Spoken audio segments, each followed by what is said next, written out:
Hi ബസ്സമാരെ, അപ്പോൾ കളനും ഭഗവതി എന്ന സിനിമയിലാണ് അവസാനമായിട്ട് കള്ളന്മാരുടെ കഥ വന്നത്. ഇപ്പോൾ കളനും ഭഗവതിക്ക് ശേഷം ഒരു പിന്നെയും കള്ളന്മാരുടെ കഥ വരുന്നതാണ്. വിഷ്ണു ഉണ്ണികൃഷ്ണൻ കളനും ഭഗവതിക്ക് ശേഷം പിന്നെ നമ്മുടെ ശ്രീ കൃഷ്ണശങ്കർ നായകനായെത്തുന്ന സിനിമയാണ് പട്ടാപ്പകൽ. നർമ്മത്തിൻ്റെ ഹാസ്യമികയിലാണ് സിനിമ ഓടിക്കൊണ്ടിരിക്കുന്നത്. കിച്ചുചേട്ടൻ്റെ നർമ്മം ഗംഭീരമാണ്. കിച്ചുചേട്ടൻ നല്ല രീതിയിൽ കോമഡി നമ്പറുകൾ ചെയ്തിട്ടുണ്ട്.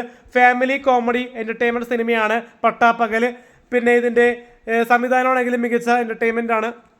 പിന്നെ ഈ സിനിമയിൽ എടുത്തു പറയേണ്ടത് മാസ് ഗാന നിറവാണ്. കാരണം ആഷിക എന്ന നായികയുടെ ഗംഭീര പ്രമോ സോങ്ങും പിന്നെ ഗോകുലിൻ്റെ കിച്ചുവിൻ്റെയും പ്രമോ സോങ്ങും ഗംഭീരമാണ്. ഇതിൽ തിയേറ്ററിൽ സോങ്ങൊക്കെ കാണിക്കുമ്പോൾ നല്ല ഗംഭീരമായിട്ടുണ്ട്. VFXും മ്യൂസിക് നമ്മുടെ ഷാൻ റഹ്മാനാണ് ചെയ്തിരിക്കുന്നത്. ഗംഭീരമായിട്ട് മ്യൂസിക് ഉണ്ട്. പിന്നെ ക്യാമറ വർക്കാണെങ്കിലും എഡിറ്റിംഗ് ആണെങ്കിലും മികച്ച രീതിയിൽ അത് വരുന്നുണ്ട്. പിന്നെ ഇതിൻ്റെ ഡയറക്ഷൻ സൈഡിൽ നോക്കുമ്പോൾ ഡയറക്ടർ ആരാണെന്ന് നമുക്ക് നോക്കാം. സാജിർ സാദഫ് എന്ന ഡയറക്ടറിൻ്റെ നന്മ നിറഞ്ഞ സംവിധാനമാണ്. പിന്നെ ഇതിൽ റൈറ്റർ വന്നിരിക്കുന്നത് PS അർജുൻ്റെ ഒരു നല്ലൊരു കുളിർമയാകുന്ന ഒരു റൈറ്റിംഗ് ആണ് നമ്മുടെ PS അർജുൻ ചെയ്തിരിക്കുന്നത്. പിന്നെ ഇതിൻ്റെ മ്യൂസിക് ഷാൻ റഹ്മാൻ്റെ ഒരു തകർപ്പൻ പാട്ടുകൾ തന്നെ പറയാം. 3 പാട്ടുകളുണ്ട്. അത് വ്യത്യസ്തമായിട്ടുള്ള അനുഭവമാണ്.